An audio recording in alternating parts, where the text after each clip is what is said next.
प्यारा सबसे रहना। बड़ी दादी के साथ भी हमने गुण सीखा।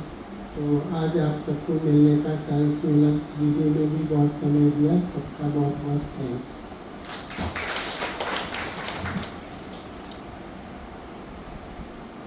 ओम शांति। शरीर का नाम चंद्रपाल और 78 में बाबा का परिचय मिला। लक्ष्मी नारायण का जीवन कहानी कैसे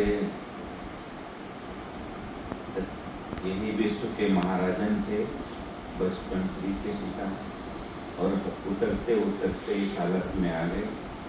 हम ही देवता थे और हम फिर से देवता बनेंगे। और बाबा परम पिता जगत पिता द्वारा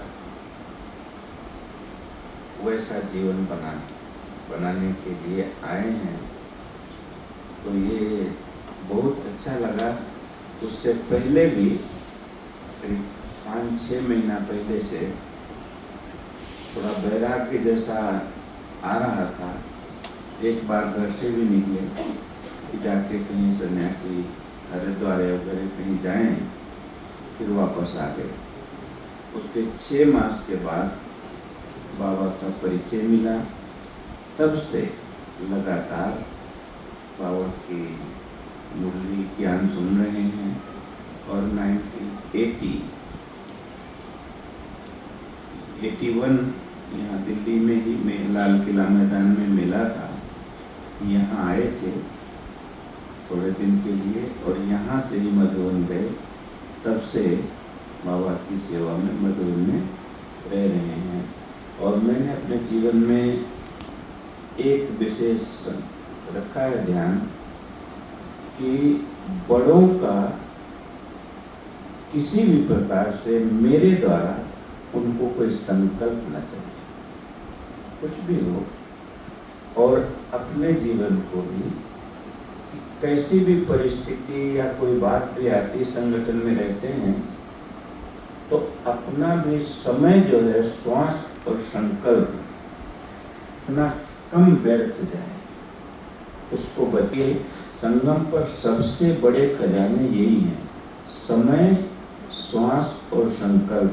वैसे भी कहते थे श्वास गिनती की होती हैं, अगर जल्दी जल्दी ऐसे बिताएंगे तो जल्दी शरीर छोड़ देंगे। लेकिन इस जीवन में क्योंकि ये खजाने के रूप में हमें मिले हैं, जितना इन खजानों को संभाल कर रखें उसके लिए एकांत भी चाहिए एक के अंत में। और एकांतवासी, अशरीरी, इन चीज़ों का अभ्यास जितना अंतर्मुखता की गुफा में जाएंगे और अपने मस्तक में जितना स्थिर रहेंगे, जैसे पानी स्थिर होता है, छोटी सी पत्थर डाल दो। ओम शांति। शरीर का नाम संजय भाई है। 81 से ज्ञान में हूँ और 87 से मधुबन में सेवा करता हूँ। तो सेवा यही है, गाड़ी चलाता दादी कॉलेज में, और भावना और प्यार जो बाबा के साथ है वो साथ रहेगा। एक तो मनुष्य का समय परिवर्तन होता रहता है, लेकिन जीवन में बाबा का हाथ और सच्चाई हो तो आप बेड़ा पार कर सकते। ओम शांति। ओम शांति। सबसे पहले तो ये जो सारे महारथी बैठे हुए हैं, ये मेरे बचपन से रोल मॉडल रहे हैं, क्योंकि मैं बचपन से ज्ञान में हूँ। और जब भी मधुबन आता था तो जो भी मधुबन निवासी हैं उनको देखने के बाद हमेशा एक यही होता था कि जीवन हो तो ऐसा, चाहे हमारे पुराने भाई लोग बैठे हैं या सब के लोग हैं, तो समर्पण होने की जो प्रेरणा मिली, these are my real heroes, जिनसे मैं 97 से समर्पित होने का मेरे को बहुत सुंदर अवसर मिला छोटी सी उम्र में। और इन सब की पालना में आज आपके बीच में है। ये तो रही, क्योंकि ये सब महारथियों ने, इन्होंने सब कॉमन प्रोग्राम 2 दिन पहले मिलने का पूरा हो गया, छुट्टी दे दिया था। लेकिन बहन जी रात को भोजन के बाद बैठी थी तो अचानक ही सबको बुलाया, बोला सबको बुलाओ, टोली खिलाऊंगी फिर जाएंगे। तो हम लोग लास्ट में निकलते निकलते फिर बोला कि सभी वाराणसी निवासी भाई बहनों को बहुत बहुत याद दें, तो आप याद स्वीकार करें। बहुत बहुत धन्यवाद। सभी के पास विशेष अनुभव है और ये हमें शॉर्ट में ही अनुभव सुनते हुए अनुभव हो रहा है। तो आपसे अनुरोध रहेगा आप जब भी ORC आए आगे ज़रूर आए और हमें अपने अनुभवों से लाभान्वित भी करें। आप सबके जीवन की इतनी धारणाएं हैं, तभी बाबा ने आपको तपस्या भूमि पर बिठाया है। तो हम सभी आपका पुनः बहुत बहुत धन्यवाद करते हैं और अभी हम सभी 2 मिनट बाबा की याद में बैठेंगे और फिर सभी भोजन पर जाएंगे।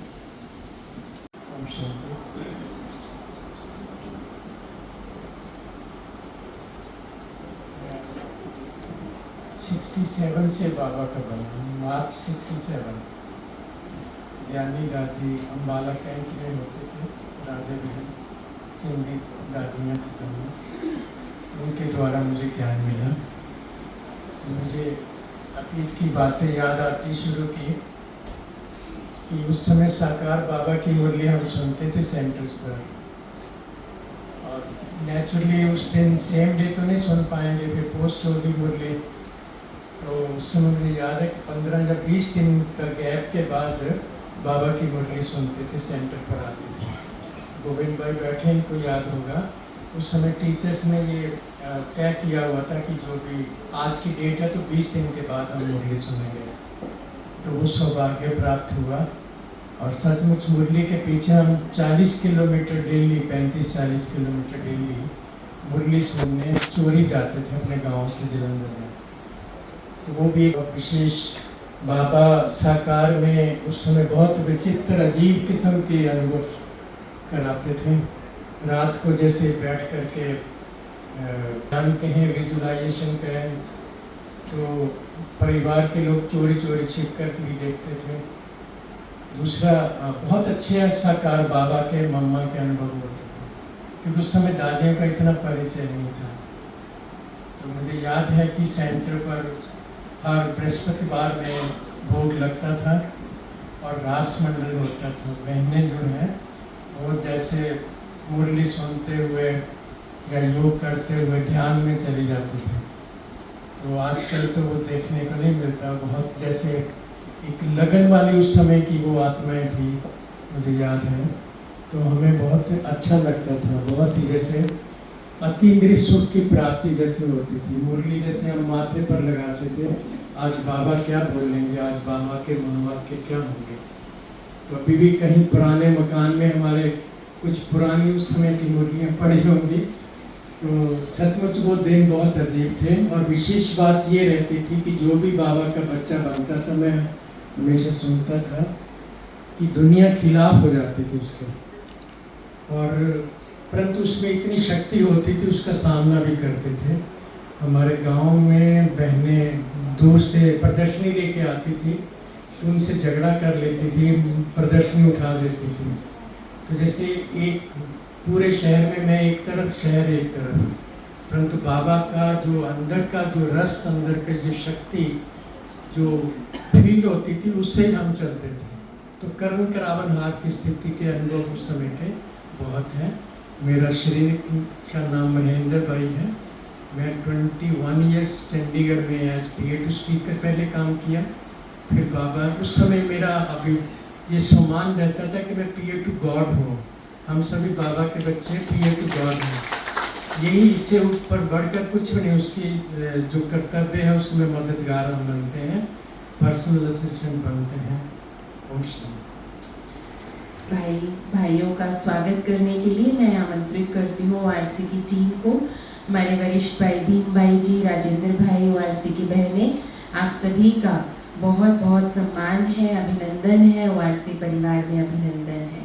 हम सभी कर्तव्य ध्वनि से इस सम्मान में सम्मिलित होते हैं। हम